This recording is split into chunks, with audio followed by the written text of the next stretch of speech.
Bertemu semula dalam fokus minggu depan. Jika sebentar tadi kita memberi fokus kepada influenza, langkah-langkah mengekang penularan, untuk waktu ini kita nak memberi fokus kepada sambutan Hari Kebangsaan yang akan diraikan pada 31 Ogos tahun ini seperti biasa. Dan untuk makluman penonton, pada Sabtu Perdana Menteri Datuk Seri Ismail Sabri Yaakob menyeru rakyat Malaysia menyemarakkan sambutan Hari Kebangsaan pada tahun ini dengan mewarnai dan menghiasi premis dengan jalur gemilang bagi mencerminkan rasa cinta kepada tanah air. Dan menurutnya, selain mengibar bendera kebanggaan negara, cara lain untuk membuktikan cinta kepada Malaysia adalah dengan mengamalkan nilai murni dalam diri, bekerjasama dan mengamalkan sikap toleransi. Dan selain itu, rasa cinta juga boleh ditunjukkan dengan mendukung segala inisiatif kerajaan dan mengelak daripada menyebarkan berita tidak sahih. Dan bertemakan keluarga Malaysia teguh bersama, kita nak melihat perspektif dan peranan belia dalam meraihkan sambutan Bulan Kebangsaan untuk tahun ini. Dan bersama dengan saya ketika ini, Presiden Persatuan Pemimpin Muda Universiti Melaya dan ikon siswa kepimpinan, Lim Sanshin. Apa khabar, Lim? Terima kasih.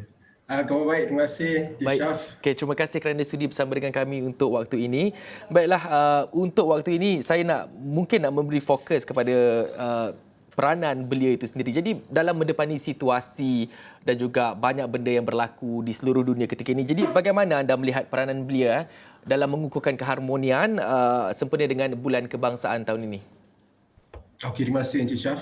Bagi saya, belia ni sememangnya dia kena memainkan sesuatu peranan. Sebab kalau kita tengok dalam Global Risk Report, World Economic Forum, dia telah menyatakan bahawa belia ni mungkin menghadapi situasi seperti youth disillusionment, seperti dia hilang arah. Tapi saya tengok belia tu dia kena memanfaatkan zaman sekarang, iaitu zaman media sosial, zaman digitalisasi. Dia kena bangkit, dia kena menjadi resilient. Okey, dia kena ada daya tahan yang kuat supaya belia tu dia boleh kekal lestarikan dan menyemarakkan semangat keharmonian dan kemerdekaan dalam kalangan bukan saja anak muda tapi juga antara kalangan seperti dewasa, kanak-kanak dan semua. So apa yang belia boleh buat adalah belia sememangnya dia perlu mainkan peranan, iaitu belia perlu menghayati dengan mengamalkan sikap toleransi, iaitu dengan seperti menjaga hubungan baik dengan kawan-kawan dari pelbagai kaum.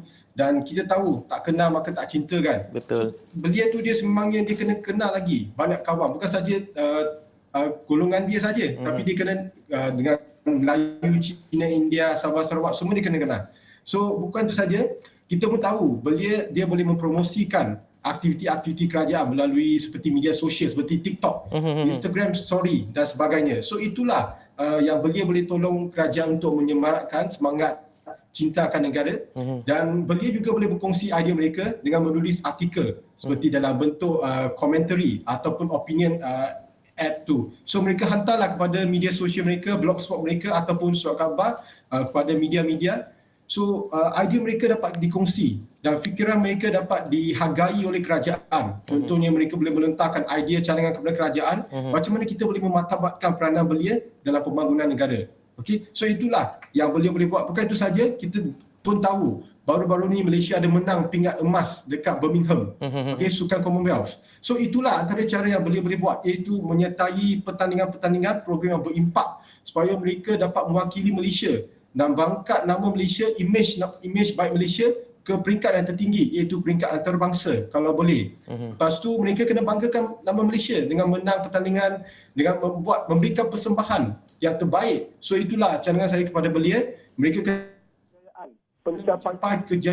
pencapaian tertinggi dalam setiap aspek seperti akademik, kehidupan mereka supaya mereka dapat berjaya dan kejayaan mereka dapat dikongsi oleh semua rakyat Malaysia. Itulah. Okay, Sanshin, you yourself sebagai belia dan juga pemimpin belia, apa antara perbualan ataupun fokus dan juga apa yang diinginkan oleh golongan belia pada masa kini dalam kita nak mendepani cabaran-cabaran yang terus berlaku di era globalisasi dan juga apa yang dapat kita saksikan di peringkat dunia ketika ini? Apa sebenarnya keinginan belia dalam kita nak menempuh segala cabaran ini? Sanshin? Okey, bagi saya pertama saya tengok peluang yang perlu diwujudkan oleh belia adalah untuk employability, iaitu isu pekerjaan. Sebab kita tahu belia mungkin menghadapi isu seperti unemployment ataupun underemployment, dapat kerja yang tidak setaraf dengan kelayakan sendiri. So saya harapkanlah lebih banyak kursus kursus-kursus kan, ataupun short course yang boleh ditawarkan oleh pihak agensi kerajaan ataupun pihak NGO swasta supaya dapat melengkapkan belia dengan kemahiran insania, kemahiran tentang satu bidang, pengetahuan tentang satu bidang yang cukup lengkap supaya belia tu dia boleh menjadi seorang yang holistik. Dia bukan saja cemerlang dalam satu bidang tapi dia ada ilmu pengetahuan, dia ada exposure, ada pendedahan dalam pelbagai bidang. Maka kita dapat hasil seorang belia yang cukup komprehensif. Kedua, saya tengok tentang isu housing lah. Sebab kita pun tahu sekarang harga ni semua mendadak naik kan. So mungkin kita kena tolong belia untuk dapatkan rumah impian mereka yang pertama kan. Ketiga, saya tengok mungkin kita boleh pastikan belia ada platform untuk mengutarakan idea mereka. Kalau dalam negara kita tengoklah Perdana Menteri memang sentiasa mengiktiraf peranan belia. Baru-baru ni dalam Hari Belia Negara, Perdana Menteri telah mengumumkan cadangan untuk melantik seorang senator ataupun ahli Dewan Negara dari kalangan belia. Itulah saya tengok satu pengiktirafan yang cukup besar terhadap belia. Bukan itu saja, mungkin dalam Majlis Perundingan Belia Negara, fellow perdana, fellow korporat dan pelbagai lagi. Tapi saya ingin mengesyorkan kepada kerajaan untuk bagi lebih banyak platform lagi. Saya cadangkan mungkin kerajaan boleh juga tubuhkan satu platform seperti All Party Parliamentary Group, APPG, dekat Parlimen. Sebab kita sekarang pun ada APPG SDG, B40 semua dah ada. So why not kita wujudkan satu platform lagi untuk belia, untuk masuk ke dalam APPG itu untuk bincang idea, untuk tukar pandangan dengan stakeholders yang lain. So itulah yang saya harapkan supaya kerajaan dengan suara belia dan teruslah mengangkat imej belia dan juga martabat belia serta menelitilah isu-isu yang belia hadapi. Tapi saya mengucapkan terima kasihlah kepada semua atas idea-idea dan cadangan yang diberikan. Baik, Sanshin ada menyentuh juga mengenai aspek kepimpinan seperti yang Sanshin huraikan secara panjang lebar tadi. Jadi sekarang kita nak sentuh pula mengenai kepimpinan. Apa antara strategi untuk melahirkan lebih ramai pemimpin muda yang berbakat yang boleh membantu mendepani sebarang cabaran ataupun apa jua cabaran yang bakal dihadapi oleh negara di masa akan datang? Sanshin. Okey, terima kasih. Pertama sekali saya tengok kalau nak menghasilkan lebih banyak pemimpin belia yang cukup hebat, pertama sekali kita kena start dari bangku sekolah. Contohnya kita kena bagikan platform dan media kepada belia sejak mereka jadi pelajar ataupun mahasiswa. Contohnya dalam Universiti Melayu, kami ada seperti Parlimen Mahasiswa yang diuruskan sepenuhnya oleh mahasiswa dan semua seperti saya, YDP Persatuan, kami akan masuk ke Parlimen untuk membincangkan, berdebat isu seperti akademik, kebajikan mahasiswa.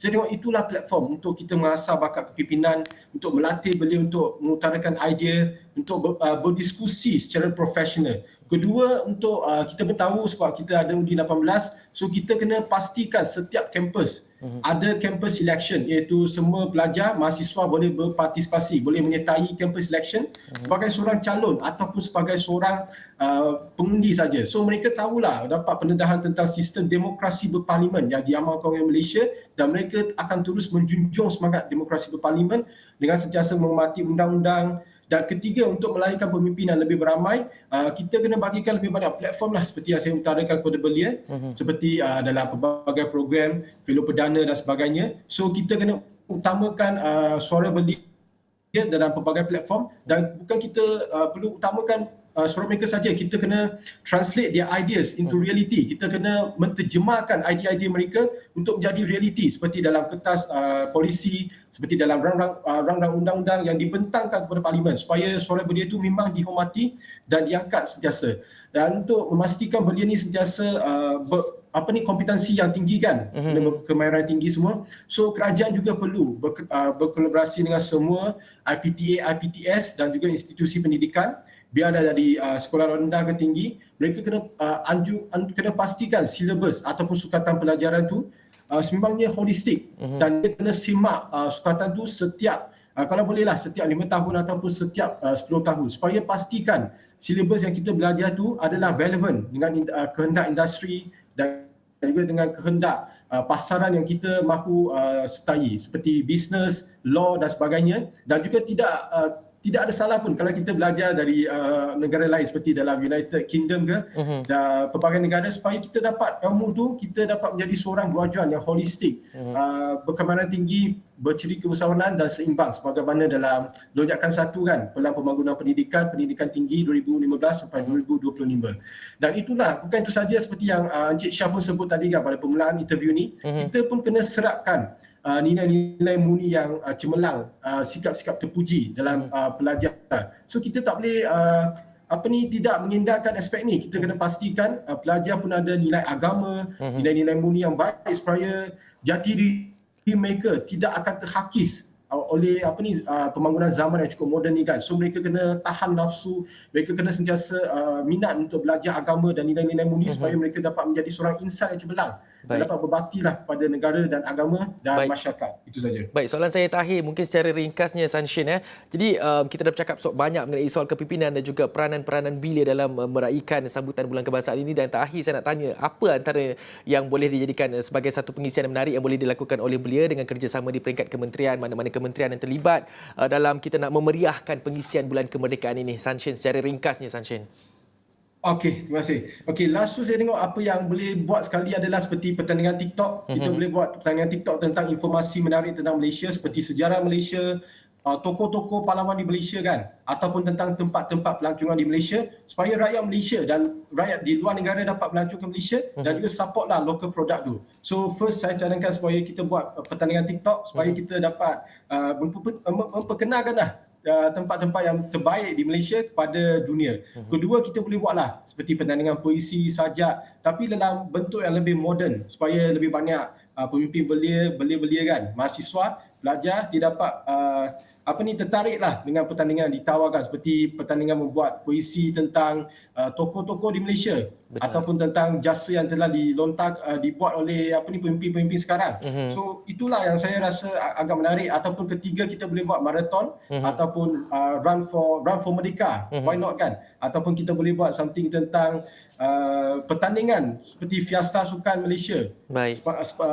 Sempena Merdeka ni kan, ataupun Hari Malaysia. So kita bolehlah appreciate kan, berjumpa dengan tokoh-tokoh sukan. Lepas tu kita pun ada semangat, suntikan semangat tu untuk berjaya seperti tokoh-tokoh sukan yang telah menang di Olimpik dan sebagainya. Itunya untuk cadangan saya. Terima kasih. Baik, terima kasih Lim Sanshin atas perkongsian tersebut, dan Sanshin merupakan Presiden Persatuan Pemimpin Muda Universiti Melaya dan juga ikon siswa kepimpinan. Terima kasih atas perkongsian tersebut untuk fokus minggu depan, dan saya kira sekian saja perkongsian saya untuk minggu ini. Kita jumpa lagi minggu depan di hari dan waktu yang sama. Assalamualaikum dan salam hormat.